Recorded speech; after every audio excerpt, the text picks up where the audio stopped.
fazendo uma exposição de 2 Pedro, a carta de 2 Pedro.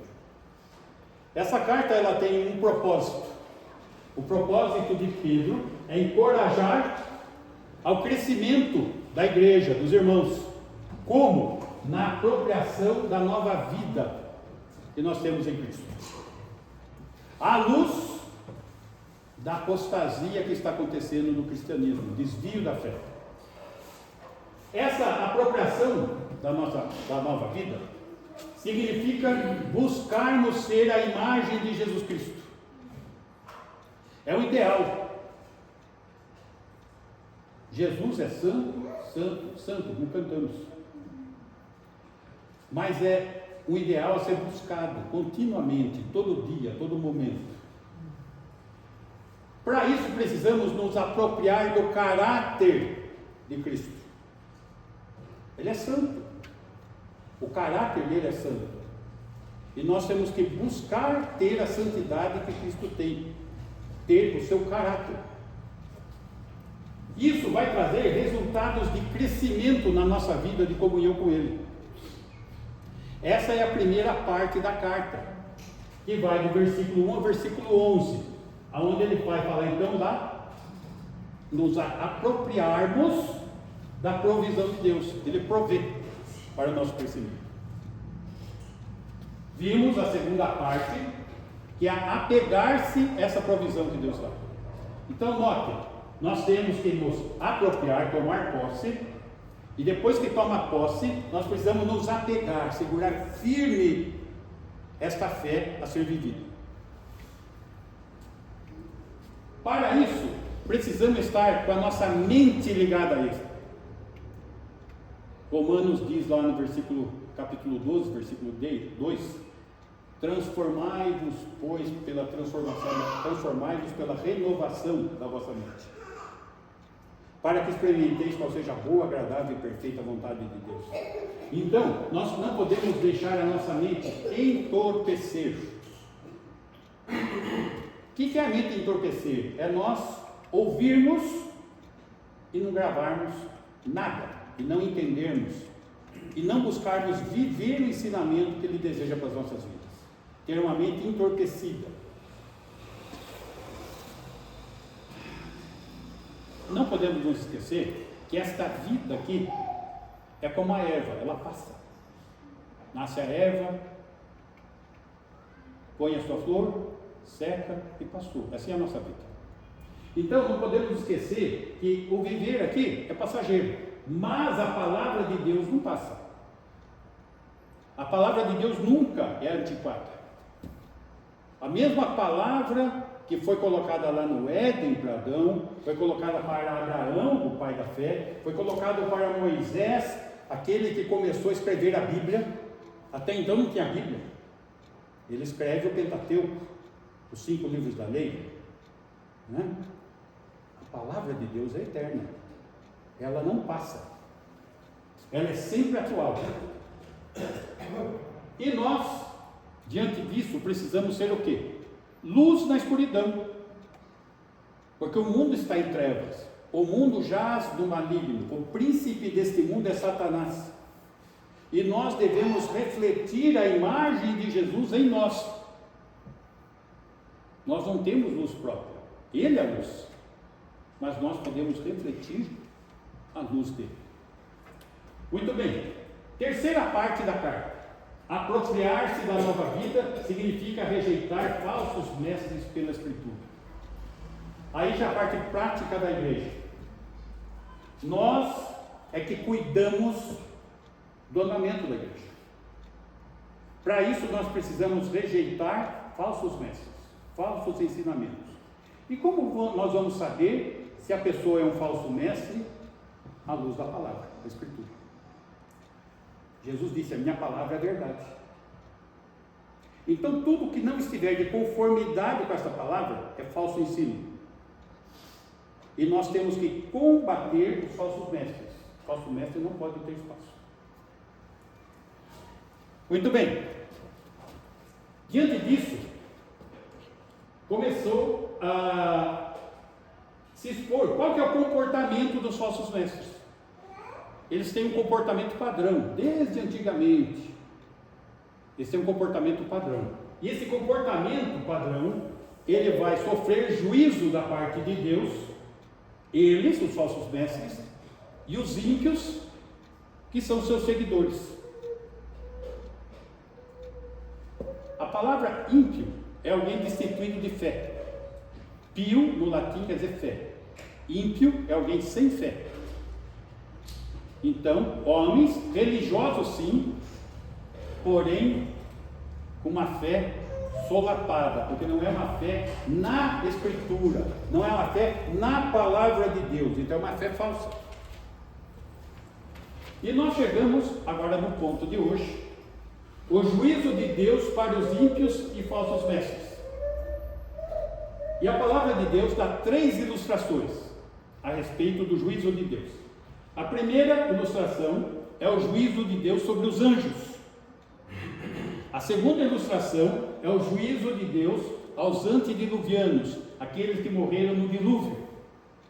E nós vamos ver hoje o juízo de Deus sobre Sodoma e Gomorra. São 3 ilustrações do juízo de Deus. Se Deus colocou o juízo sobre anjos antes no dilúvio, e Sodoma e Gomorra, Ele está ilustrando para termos certeza que Ele vai colocar juízo para os falsos mestres e seus seguidores.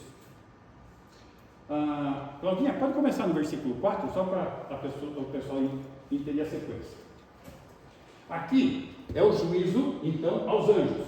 Ora, se Deus não poupou anjos quando pecaram, antes precipitando-os no inferno, nós vimos que essa palavra no inferno, no grego é tártaro, ou seja, a palavra em si não é inferno, é lugar de juízo dos anjos. Como que eu posso explicar isso?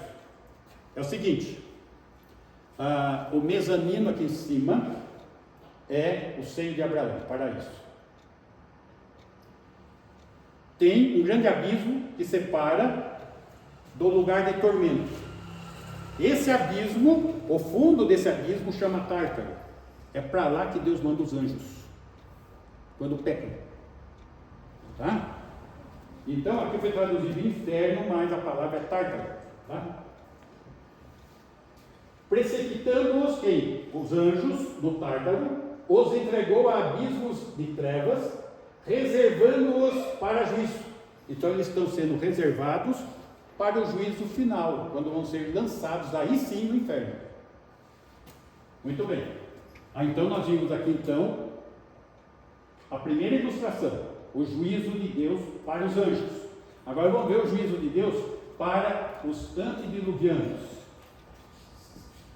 E não poupou o mundo antigo, mas preservou a Noé, pregador da justiça, e mais 7 pessoas quando fez vir o dilúvio sobre o mundo de ímpios. Meus irmãos, vamos imaginar a sequência. Deus cria Adão e Eva. Eles pecam. Tem uma morte espiritual, a separação de Deus, porque o pecado faz separação entre Deus e o homem. E o salário do pecado é a morte. Eles morrem espiritualmente e passam a gerar filhos mortos espiritualmente, mais semelhança de Adão, pecador, separado de Deus, morto espiritualmente. Muito bem. Consequentemente, cada um gera um filho pecador, até chegar em nós. O pecado é transmitido. Somos todos pecadores. Só que o pecado, naquele mundo antigo, antes do dilúvio, ele se corrompeu de tal maneira, em proporções tão grandes. Imagina só, naquele período os homens viviam 900 anos, hoje é 90, né? Multiplique por 10. De plena saúde, pleno vigor, a terra ainda não tão corrompida, a natureza ainda no seu vigor. O que acontece? A população tremenda. Chega no momento que eles se corromperam de tal forma, que pecaram com tal intensidade, que Deus decide que todos morram. e só encontrou fé em Noé e sua família. Nós estamos falando de milhões de pessoas que morreram afogadas. Muito bem. Deus falou que ia dar um juízo e deu. Ele está lembrando os falsos mestres e seus seguidores. Eu puni lá atrás e vou punir de novo. Estou avisando, estou dando um aviso, uma advertência clara.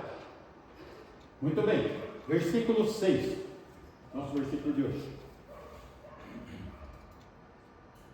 E reduzindo a cinzas as cidades de Sodoma e Gomorra, ordenou-as à ruína completa, tendo-as posto como exemplo a quantos venham a viver impiamente. Então Sodoma e Gomorra foi destruída para ser exemplo a quantos venham a viver impiamente. Ele está dando exemplo, ele está dando uma advertência. 7. Ele livrou o justo Ló, afligido pelo procedimento libertino daqueles insubordinados. Todos sabemos que Ló vivia em Sodoma e Gomorra. Ele tinha uma fé verdadeira, embora ele não fosse grande exemplo de fé. Só o fato dele viver naquele lugar já era um problema. Mas isso não muda o fato de que ele cria verdadeiramente. Então, ele livrou o justo Ló. E Ló estava o quê? Afligido pelo procedimento libertino daqueles insubordinados. Imoralidade. Com tal intensidade, com tal libertinagem, que Deus decide destruir Sodoma e Gomorra. 8. Porque este justo, pelo que via e ouvia quando habitava entre eles, imagina só que ele via acontecendo e ouvia as pessoas falando, que tipo de conversa era essa, que tipo de atitudes eles viviam, que tipo de vida que era. Eu diria que a gente não precisa forçar muito a nossa mente, não. Olha o mundo que nós estamos. Está ali, ó, equiparado com Sodoma e Gomorra. Já está nessa condição. Toda vez que o mundo chega num ponto assim, que vai implodir de tanto pecado, Deus intervém. Ele interviu lá atrás, com o dilúvio. Ele interviu pós-dilúvio, quando Nimrod faz a Torre de Babel, buscando adorar astros com idolatria. Ele confunde as línguas, como nós vemos hoje em diversas línguas. Houve um juízo. Depois, ele levanta Abraão, prometendo para ele uma terra, uma nação e bênção.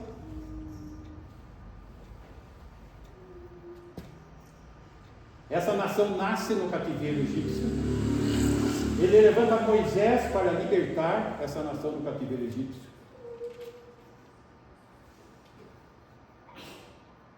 Jesus vem aqui nesse mundo, no período da lei, a lei mosaica, tem seu ministério, faz a sua obra salvadora, redentora. Lembrando que a palavra redenção significa compra de um escravo. A Bíblia diz que nós somos escravos do pecado. E ele veio e redime aquele que crê da escravidão do pecado.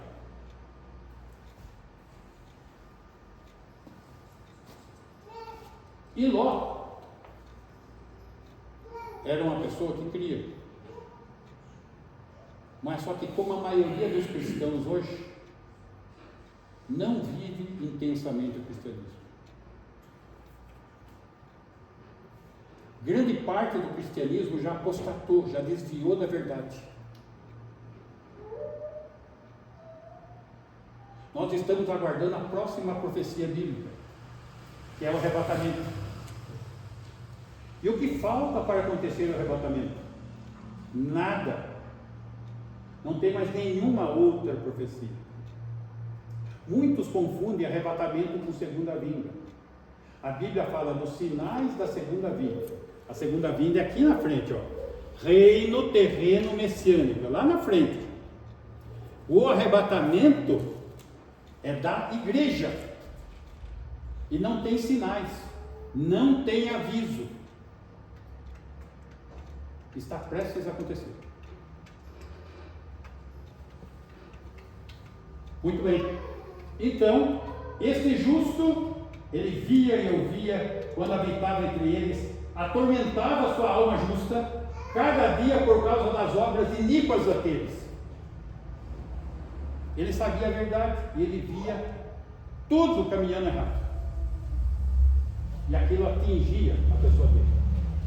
Versículo 9. É porque o Senhor sabe livrar da provação os piedosos, os que têm fé, e reservar sob castigo os injustos para o dia do juízo. Então, ele promete resgatar o piedoso, aquele que tem fé nele. Mas também promete juízo para aqueles que são injustos, ímpios, incrédulos. Embora, se nós formos ver o texto de Romanos, capítulo 1, nós vamos ver que os incrédulos, os ímpios, eles são perversos e eles detêm a verdade pela mentira e são tremendamente religiosos. Então, religião não salva. Porque na lista de condenação estão os religiosos.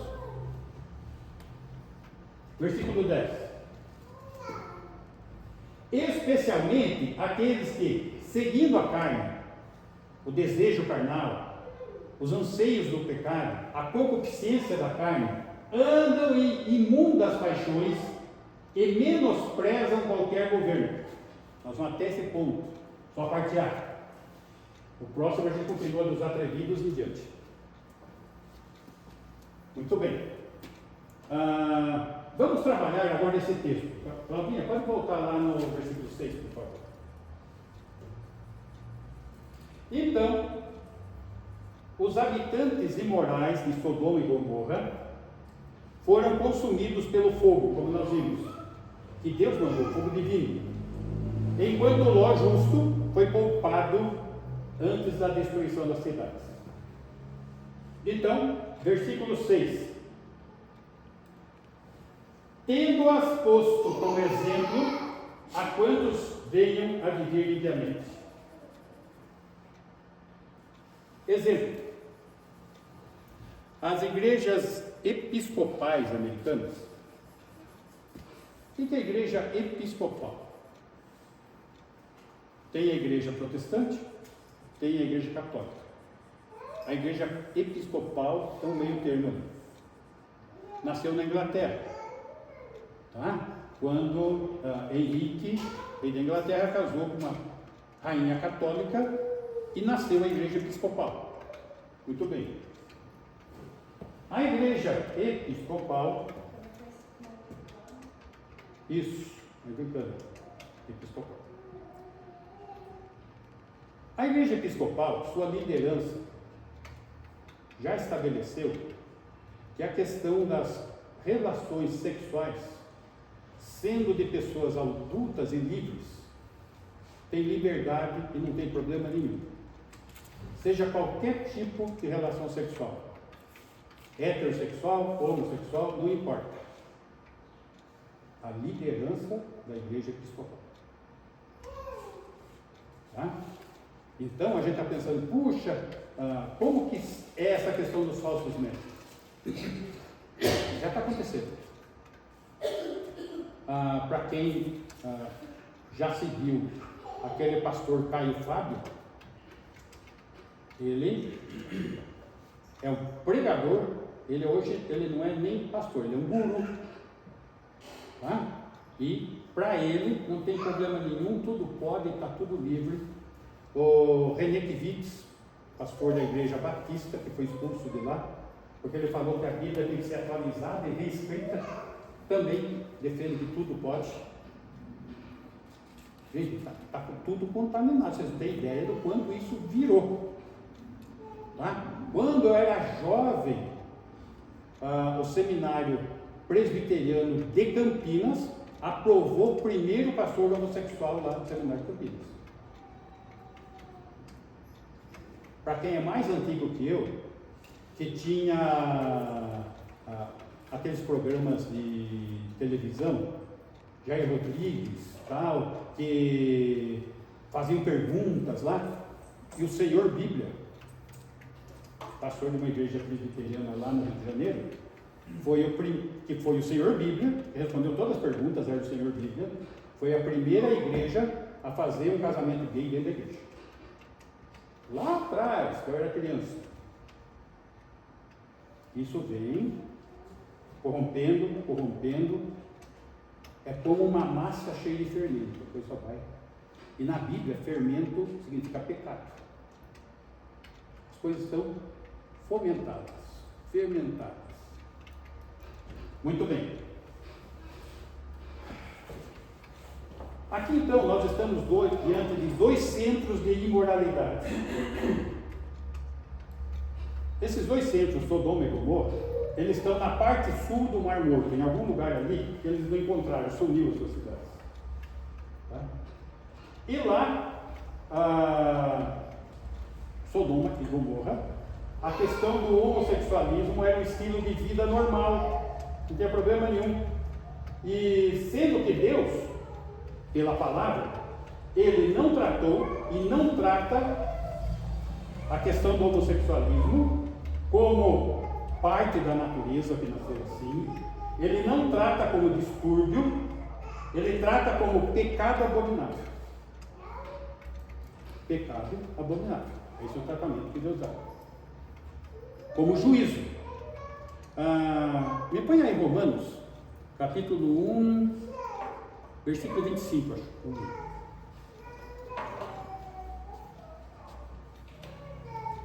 Pois eles mudaram a verdade de Deus em mentira, adorando e servindo a criatura em lugar do Criador, ou seja, idolatria, o qual é bendito eternamente. Por causa da idolatria, da perversão, por causa da oposição à verdade, nota que isso é religião, tá? Versículo 26. Por causa disso, por causa da idolatria, os entregou Deus a paixões infames. Deus entregou, é juízo. Porque até as mulheres mudaram o modo natural de suas relações íntimas por outro contrário à natureza. Lesbianismo é o quê? Juízo de Deus. As pessoas, a sociedade prega como liberdade, como mente aberta. Não. E os entregou Deus a paixões infames. Paixões de má fama, infames. Versículo 27. Semelhantemente, os homens também, deixando o contato natural da mulher, se inflamaram mutuamente em sua sensualidade, cometendo torpeza, homens com homens, e recebendo em si mesmos a merecida punição do seu erro. É juízo. Note que Deus está na Escritura, Ele está avisando, Ele vai derramar juízo, Ele está derramando juízo. As pessoas não estão percebendo. Por quê? Porque são cegas, estão mortas espiritualmente. Elas estão seguindo o desejo da carne, estão entregues a essa condição como juízo. Muito bem.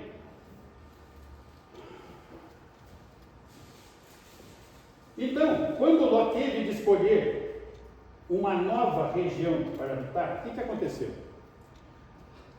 Ló, os seus animais começaram a crescer muito, o seu rebanho, e de Abraão também, e os pastos começaram a se tornar pequenos, não tinha como, e os funcionários de um com o outro começaram a brigar por causa da pastagem. Então o que aconteceu?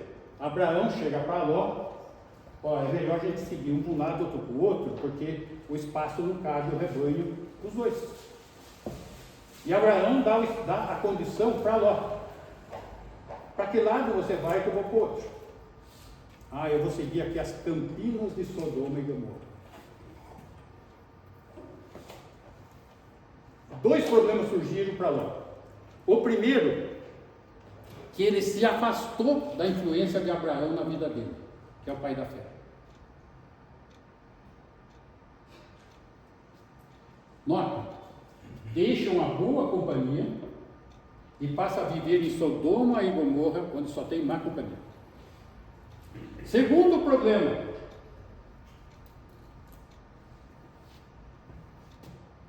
ele criou sua família num lugar tremendamente pecaminoso.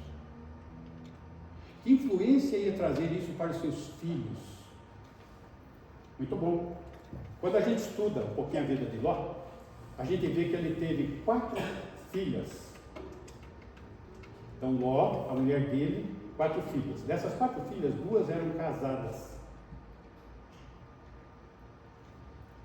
E as 2 filhas casadas com seus maridos, quando Deus mandou resgatá-los de lá porque ia destruir a cidade, eles zombaram de Ló e não seguiram. O coração deles já era de Sodoma e Gomorra. A vida deles já era de Sodoma e Gomorra. Não tinha mais espaço para Deus, nem para a vontade de Deus, nem para os propósitos de Deus na vida deles. Ló sai e Deus avisa, não olha para trás. E a mulher de Ló tinha tanto amor por Sodoma e Gomorra que virou para trás. E a tempestade alcançou ela. Olha, 2 filhas, 2 genros, a mulher. Aí as 2 que fugiram com ele, escaparam, eram tão influenciadas pela imoralidade de Sodoma e Gomorra, que praticaram incesto com o pai, embebedaram ele e ficaram grávidas do pai. Da onde que eles aprenderam todas essas atitudes imorais? Sodoma e Gomorra. Qual foi a consequência de Ló morar em Sodoma e Gomorra? A primeira consequência é que ele almejava ser rico, ficou rico. Segunda consequência, essa riqueza não valeu para nada. Destruiu a família dele. Um ambiente perverso. Gênesis capítulo 13, versículo 10. Gênesis capítulo 13, versículo 10. 13. 13. Levantou Ló os olhos e viu toda a campina do Jordão, que era toda bem regada, antes de haver o Senhor destruído Sodoma e Gomorra, como o jardim do Senhor, como a terra do Egito, como quem vai para Zoar.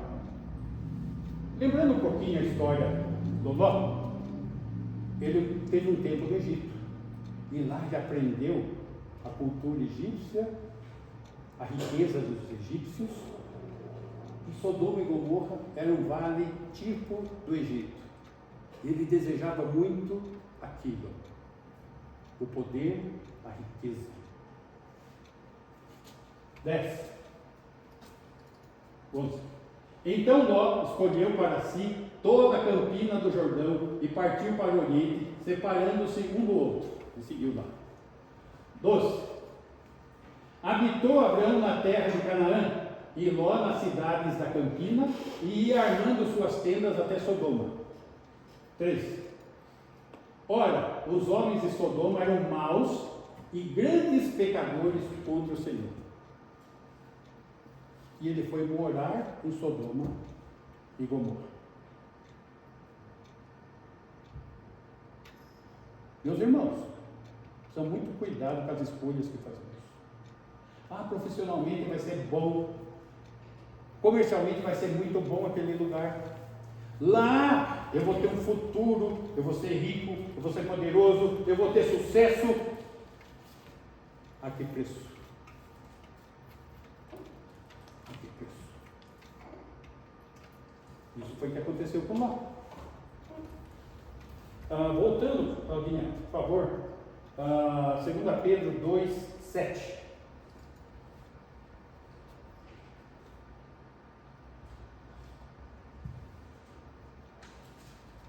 Ele livrou o justo Ló, afligido pelo procedimento libertino daqueles insubordinados de Sodoma e Gomorra. O mesmo Deus que é juízo sobre o ímpio salva o justo. É difícil entender que Ló. Como que nós vamos entender Ló? O que ele fazia naquela cidade? A cidade era perversa, a cidade era imunda, ele se afligia pelo que via, pelo que ouvia. Talvez passou na cabeça de Ló, não, mas eu vou falar do Senhor e eles vão se converter, vão mudar essa população aqui. A história não conta isso. A história fala que a cidade mudou a família dele. Se era a intenção dele essa, ele não teve sucesso nenhum. Pelo contrário.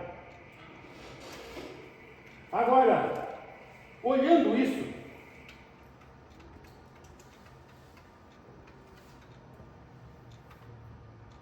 Deus, na pessoa do Senhor Jesus, quando ascendeu aos céus, Ele deu uma ordem para ser seguida por cada um de nós. Ide, pregar o Evangelho, ensinando-os a guardar todas as coisas que vos tenho ensinado. Foi uma ordem para todo cristão. Será que nós estamos tendo sucesso nisso? Ou estamos tendo como Ló? Não só não estamos alcançando ninguém, como estamos permitindo a nossa própria família ser contaminada. Precisamos refletir, irmãos. Como que está a nossa vida hoje, diante dessa Sodoma e Gomorra que está aí?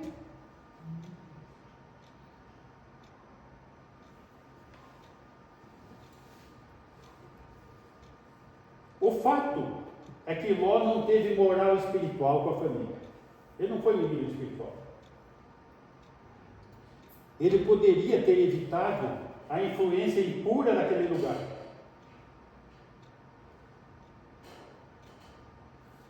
Mas hoje, nesse mundo, nós cristãos, estamos diante de um cristianismo que abandonou a separação do mundo. Esses dias eu estava dando um ensino sobre igreja emergente aqui. Igreja emergente, eles creem diferente. A Bíblia fala que nós não podemos andar de mãos dadas com o mundo. Eles falam que nós devemos estar no mundo e nos envolver com o mundo e nos comungarmos com o mundo. Tem alguma coisa errada aí. Ou muita coisa errada. E ter um viver mundano. E aqui nós vemos que o cristianismo faz concessões indevidas para esse mundo. A luz que nós devemos estar refletindo a imagem de Jesus está mais para trevas do que luz. Está sendo algo obscuro. Uma vida cristã sem valor. Incrédulos que não acreditam no arrebatamento, não acreditam na tribulação, não acreditam no inferno. A probabilidade do mundo engolir. Isso está acontecendo, é o que está acontecendo. Muito grande. Então, meus irmãos, vejam só. Vocês sabiam que o dogma da Igreja Católica de Gênesis 1, 2, 3, do Jardim do Éden, eles falam que Adão e Eva e Satanás são uma parábola, que não são personagens reais. Se não existe inferno, se não existe diabo, se não existiu Adão e Eva, que gerou a queda, a entrada do pecado no mundo, que cristianismo é esse? Quando Jesus fala, deixará o homem pai e mãe, se unirá sua mulher, serão os dois uma só carne. Onde está isso? Gênesis 2, 24. No Éden. Mas Jesus entendeu como foi no princípio. Jesus tratou como algo real. Lucas, o médico, ele faz a genealogia de Maria e começa em Adão. Ele tratou Adão como alguém real. Paulo tratou Adão como alguém real. Isso chama-se apostasia, desvio da verdade.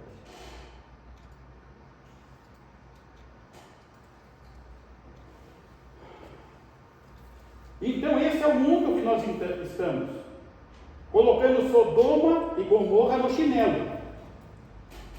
Mas então o fogo virá. Ele vai vir. Lucas, capítulo 17, versículo 28.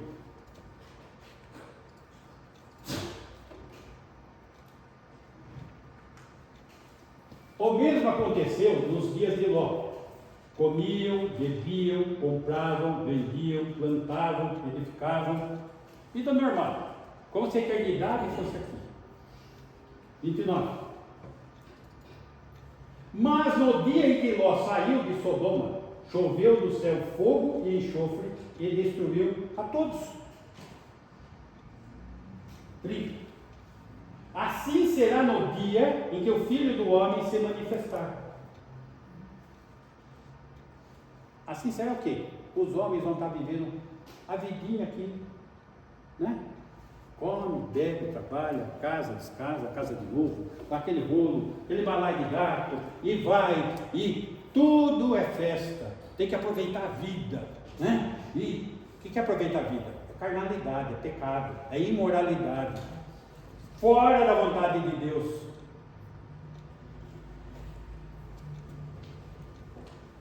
O que vai estar acontecendo? Isso. O que está acontecendo? Já está acontecendo. Já é isso.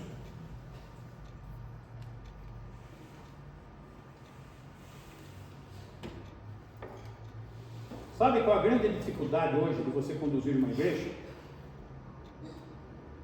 É ter pessoas que preencham as virtudes para ser líder.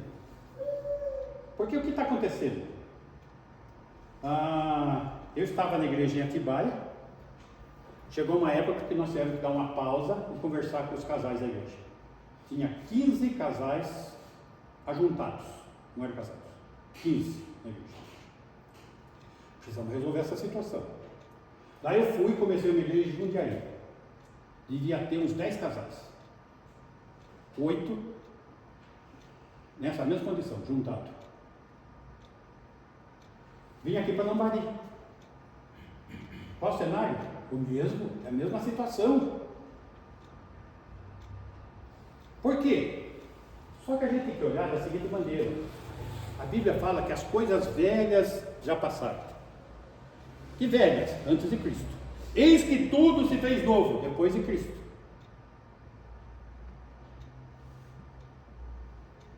É isso que nós temos que lutar por fazer. Transformar, restaurar, nova vida, apropriar-se da provisão de Deus, apegar-se a essa nova vida.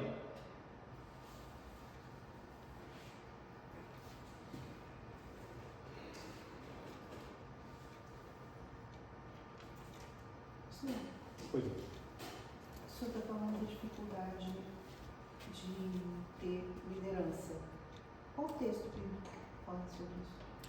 1 Timóteo, capítulo 2, capítulo 3, comecinho do capítulo 3, primeiro. Acho que é primeiro, vamos lá. Isso mesmo. Fiel é a palavra se alguém aspira ao episcopado, excelente que obra almeja. Episcopado é ser presbítero, ser pastor, ser ancião, qualquer cargo de liderança na igreja. 2. É necessário, portanto, que o bispo, o episcopo, o pastor, é a mesma palavra, seja irrepreensível, esposo de uma só mulher, temperante, sóbrio, modesto, hospitaleiro, apto para ensinar. 3. Não dado ao vinho, não violento, porém cordato, inimigo de contendas, não avarento. E que governe bem a própria casa, criando os filhos sob disciplina com todo respeito. Para ser líder tem que ser, essas virtudes têm que ser encontradas no líder. Bem? Isso é um grande problema. É um grande problema porque uma cidade pequena como esta, a maior parte dos pastores desta cidade são recasados. Isso é um problema muito sério. Que não deviam estar lá com o pastor, de acordo com o texto. Muito bem. Versículo 8, Claudinha, por favor, lá do 2 Pedro. Porque este justo, pelo que via e ouvia quando habitava entre eles, atormentava sua alma justa cada dia, por causa das obras iníquas daqueles. Ele estava sentindo um peixe fora do aquário. Não estava se sentindo bem naquela cidade, e espiritualmente falando. Comercialmente, ele estava rico. A gente precisa ver o preço das coisas. Uma vez que Ló não foi exemplo padrão para crente, não é um modelo a ser seguido, isso se tornou um duro golpe para duas linhas doutrinárias que são ensinadas hoje. Primeira linha doutrinária errada: a salvação pelo senhorio.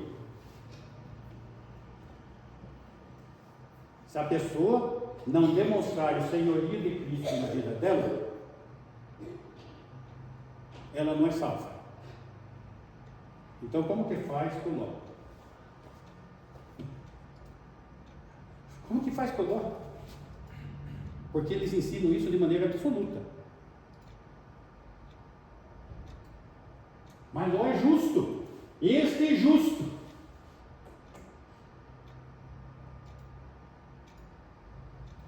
Segundo aspecto, grande parte do cristianismo não crê no arrebatamento da igreja. E qual que é o argumento deles? Você se acha melhor do que os outros? Porque a igreja do passado foi perseguida, morta, jogada na arena. O que você é melhor que eles para não poder passar pela tribulação? Esse é o argumento deles. Chega nesse texto também eles ficam falados. Que mérito que Ló tinha para ser tirado da cidade e não morrer lá? Nenhum. Tudo é graça, tudo é misericórdia. Se Deus falou que tem o arrebatamento e que aqueles que creem em Cristo vão ser arrebatados, é simples, é só crer nisso. É a palavra dele. Então, duas linhas doutrinárias que morrem nesse caso. Versículo 9. É porque o Senhor sabe livrar da provação os piedosos. Ele sabe livrar da provação os piedosos, os que têm fé, e reservar sob castigo os injustos para o dia do juízo. 10. Especialmente aqueles que, seguindo a carne, andam em imundas paixões e menosprezam qualquer governo. Que governo? Porque ele não está falando só do governo do homem, ele também está falando do governo da igreja.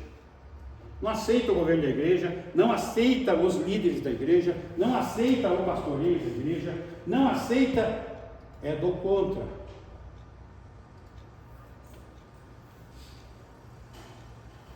Falso mestre, ímpios seguindo falso mestre.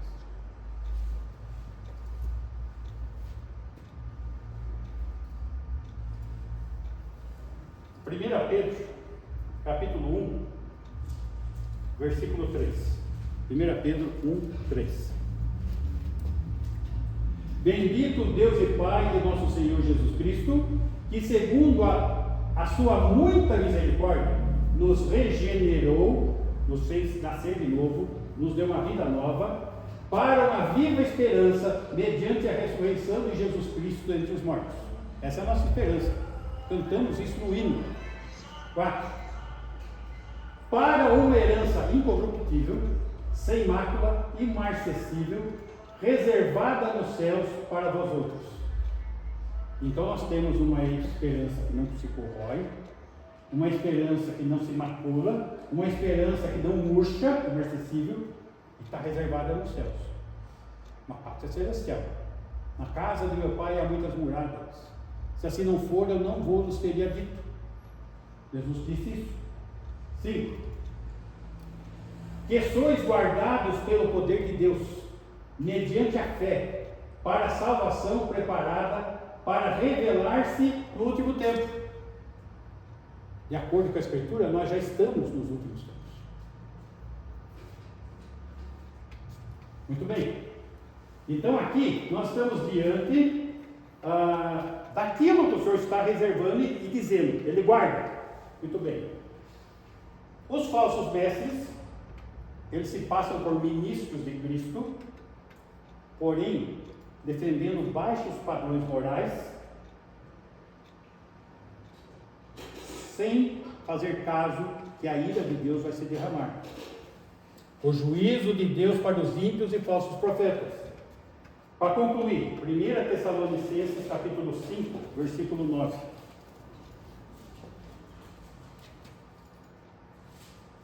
Porque Deus não nos destinou para a ira. Que ira? A ira que vai ser derramada sobre este mundo, a tribulação.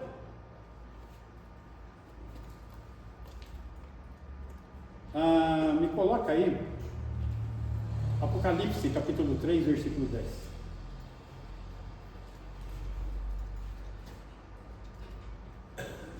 Porque guardaste a palavra da minha perseverança, também eu te guardarei da hora da provação que há de vir sobre o mundo inteiro, para experimentar os que habitam sobre a terra. O Senhor está prometendo nos guardar da hora da provação. Essa preposição da hora da provação, é uma partícula grega, ek. Essa partícula grega quer dizer para fora, ser tirado deste mundo, para fora deste mundo. Porque neste mundo vai ter uma tribulação que vai atingir o mundo inteiro. Voltando lá, Claudinho, por favor. 1 Tessalonicenses, capítulo 5, agora versículo 10.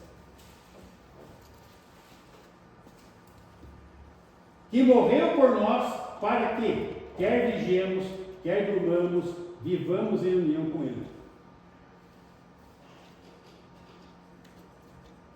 O que o Senhor está dizendo aqui? Ele está garantindo a nossa esperança. Ele morreu por nós, para quer vigiemos, estamos vivos, vigiando, atentos, ou durmamos. O crente não morre. O seu corpo vai dormir, o seu espírito, sua alma vai na presença de Deus. No mesmo instante que morre. Então vai estar aguardando um corpo glorificado como o de Cristo. Vivamos em união com Ele.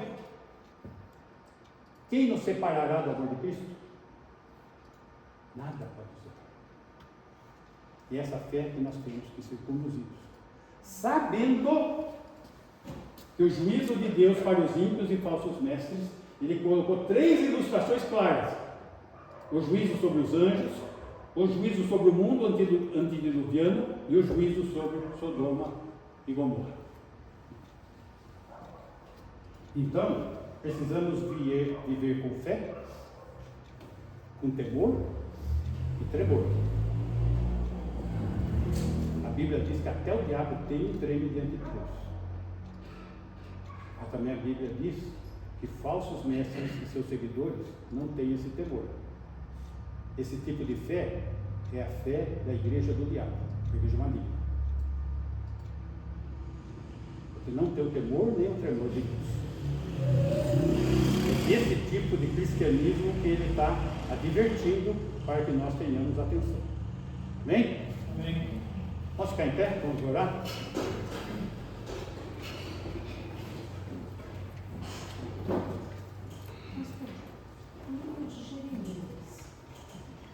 ele está antes